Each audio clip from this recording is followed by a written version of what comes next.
She's not thinking about the flowers you sent last week. She's not thinking about the bills you paid, the plans you canceled, the version of yourself you shrunk down just to keep her comfortable.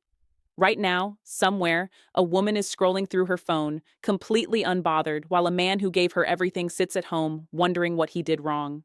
Here's the part that's going to sting. He didn't do anything wrong. He just did the wrong things well. Because women were never loyal to what you do for them. That's not how the wiring works. There is exactly one thing a woman stays loyal to. And if you've been pouring yourself into the wrong one, you could give her the entire world and still watch her walk toward a man who gave her almost nothing. So what is it? What's the one thing? Stay with me. Because by the time this video ends, you're going to understand something about female psychology that most men never figure out. Some of them not even after 3 marriages. If you're watching this, I already know a few things about you without you saying a word. You've given more than you received. You've been the reliable one, the dependable one, the one who shows up, and somehow that's never been enough to make her stay or to make her want you the way you want her. Maybe you're rebuilding after a breakup right now. Maybe you're watching the woman in front of you slowly check out and you can feel it happening in real time and you don't know how to stop it.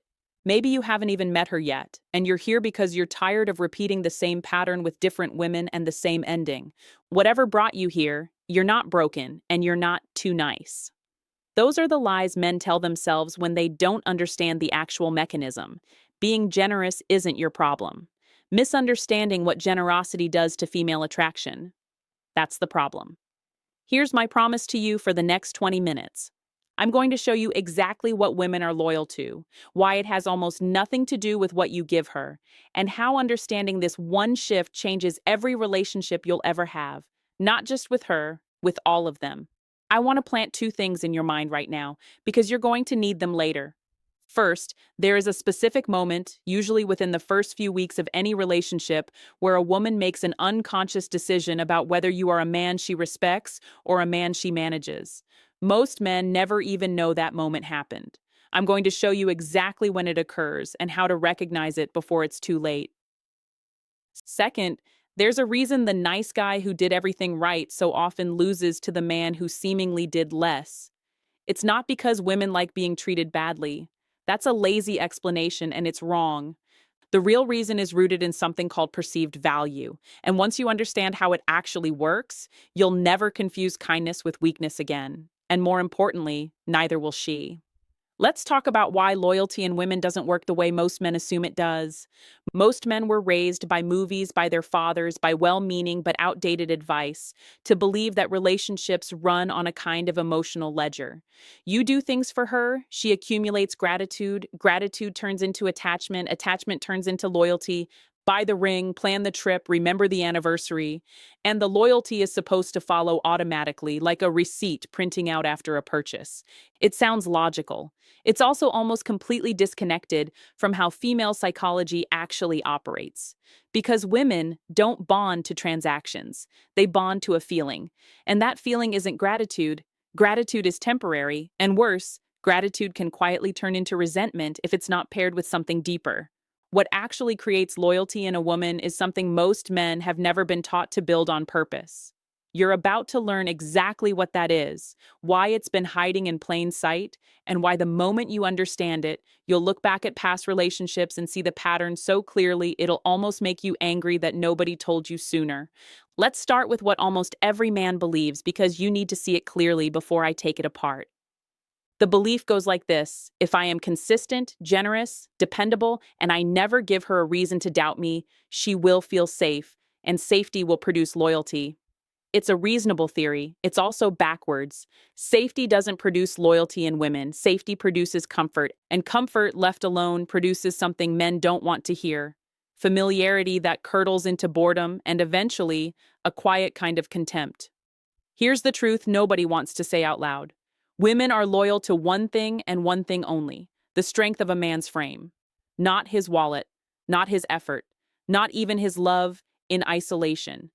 His frame, meaning his internal sense of self that doesn't bend, doesn't beg, and doesn't shift shape depending on how she's treating him that day. Let that sit for a second. A man's frame is the invisible structure that tells a woman, without a single word, I know who I am, I know my worth, and that isn't up for negotiation, including with you. When that frame is strong, everything he gives her, his time, his effort, his affection, lands as a gift from a man of value. When that frame is weak, the exact same gifts land as something else entirely: evidence. Evidence that he needs her more than she needs him. And the second a woman senses that imbalance, something switches off in her nervous system, not because she's cruel, but because attraction and respect are involuntary responses to perceived strength, the same way flinching is an involuntary response to danger. This is where cognitive dissonance comes in, and it explains almost every confusing breakup you've ever had. A woman can consciously tell herself, he's a good man, he does so much for me, while simultaneously feeling less and less pulled toward him. And both of those things are true at the same time. Her mind holds the appreciation, her body holds the attraction, and when those two things conflict for long enough, something has to give. Usually, it's the relationship. Let me give you a scenario because I want you to actually see this instead of just hearing it. Picture a man, we'll call him Daniel. Daniel does everything right. He texts back immediately. He cancels plans with friends to be available for her. He apologizes first, even in arguments he didn't start, because he hates conflict and wants peace. He plans every date, remembers every preference, softens every disagreement before it becomes one. For a while, she appreciates it. Then slowly, something changes. She starts taking longer to reply to his texts. She starts making plans without checking with him first. She starts describing him to her friends as so sweet, which, if you've been paying attention, is one of the quietest breakup warnings in the English language. Daniel responds the only way he knows how: he gives more. More attention, more reassurance, more effort, and with every increase in effort, he watches her pull further away, and he cannot understand why, because in his mind, effort equals love equals loyalty. But her nervous system read something entirely different. It read a man whose sense of self depended on her approval. And no matter how much he did for her, that single signal, that his emotional stability was in her hands, not his own, was louder than every gift, every text, every canceled plan with the boys. That's the moment, the one I told you about earlier, the moment where a woman unconsciously decides whether you're a man she respects or a man she manages. Daniel crossed it without even knowing it existed. Somewhere around the third or fourth time, he apologized first just to keep the peace. Here's the part that changes everything, though, and it's the part most breakup recovery content completely misses. This isn't about becoming cold. It's not about playing games or pretending not to care, because women can smell a strategy from a mile away and it repels them just as fast as neediness does. This is about something far more fundamental, becoming a man whose sense of worth simply doesn't require her permission to exist. That's the thing she's loyal to, not the flowers, not the effort, the frame that doesn't move. And now that you can see it, now that you understand the mechanism instead of guessing at it, we can talk about what you actually do with this. Because knowing the truth without knowing the application is just painful. What comes next is the part that gives you your power back. You now understand what loyalty is actually built on. Let's build it. Step 1. Stop managing her emotions and start managing your own. Here's the action. The next time she's distant, upset, or pulling away, resist the automatic urge to fix her mood. Don't overtext. Don't overexplain. Don't spiral into "did I do something wrong" mode out loud to her. Instead, regulate yourself first. Check in with what you're actually feeling, sit with it, and respond from a grounded place instead of a panicked one. Here's why it works on her, psychologically. A woman's nervous system is constantly, unconsciously scanning yours for signs of stability. When you stay calm and regulated during moments of tension, you're demonstrating, not claiming, demonstrating, that your emotional state doesn't depend on hers.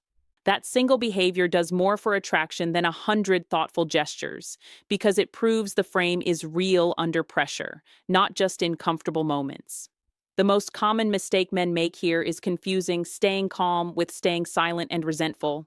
That's not regulation, that's suppression, and women read suppressed resentment instantly. It leaks out in tone, in passive comments, in the sudden coldness that follows a fake "I'm fine." Real regulation means you actually process what you feel, not that you bottle it and perform peace. Step 2. Reintroduce a life that doesn't orbit around her. The action is simple to say and hard to do: rebuild or protect the parts of your life that existed before her and would still exist without her. Your friendships, your goals, your training, your work, your standards for how you spend a Tuesday night. Here's the psychology: loyalty isn't inspired by a man who has nothing else to lose except her. It's inspired by a man whose life is full enough that being with her is a choice he's actively making, not a hole he's desperately trying to fill. Scarcity of options doesn't just feel unattractive to her, it feels unstable, and instability is the opposite of what triggers loyalty. The common mistake, and I see this constantly in men going through a breakup or trying to win someone back, is performing this. Suddenly posting gym pictures, suddenly so busy the moment she reaches out, obviously constructed to make her jealous. She will see through it in about 4 seconds. This only works when it's real, because women are exceptionally good at detecting performance versus substance. Build the life. Don't stage it. Step 3. Say the uncomfortable thing instead of swallowing it. The action here is direct. When something bothers you, say it. Calmly, clearly, without apologizing for having a boundary. I didn't like how that conversation went, instead of silence followed by 3 days of subtle withdrawal. Here's why this builds loyalty rather than damaging it.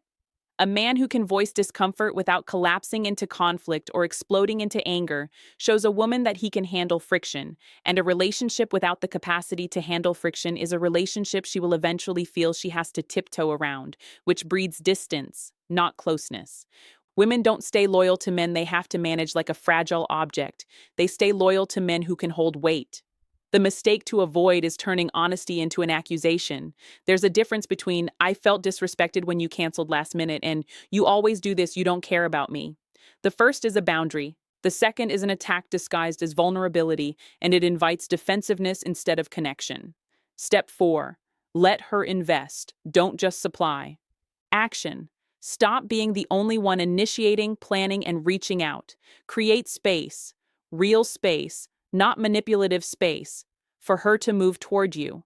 Let a text go unanswered for a natural amount of time instead of replying in 90 seconds. Let her suggest the next date sometimes. The psychology behind this is something researchers call the effort justification effect. We place higher value on things we've had to invest effort into obtaining. If you are the only source of effort in the relationship, she never gets the chance to build investment of her own. And without investment, there is no loyalty, because loyalty requires having something at stake.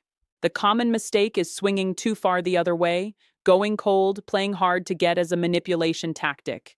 That's not creating space, that's punishing her, and she'll feel the difference between a man who has a full life and simply isn't chasing, versus a man who is deliberately withholding to control her behavior. One builds respect, the other builds resentment. Step 5. Anchor your worth somewhere she can't touch it. This is the foundation underneath all 4 previous steps, and it's the one most men skip because it's the hardest. The action: build an identity through your work, your discipline, your growth, your relationship with yourself that exists completely independent of whether she texts back. Here's why this is non-negotiable. Every technique I just gave you will collapse under pressure if your sense of worth is secretly, silently dependent on her validation.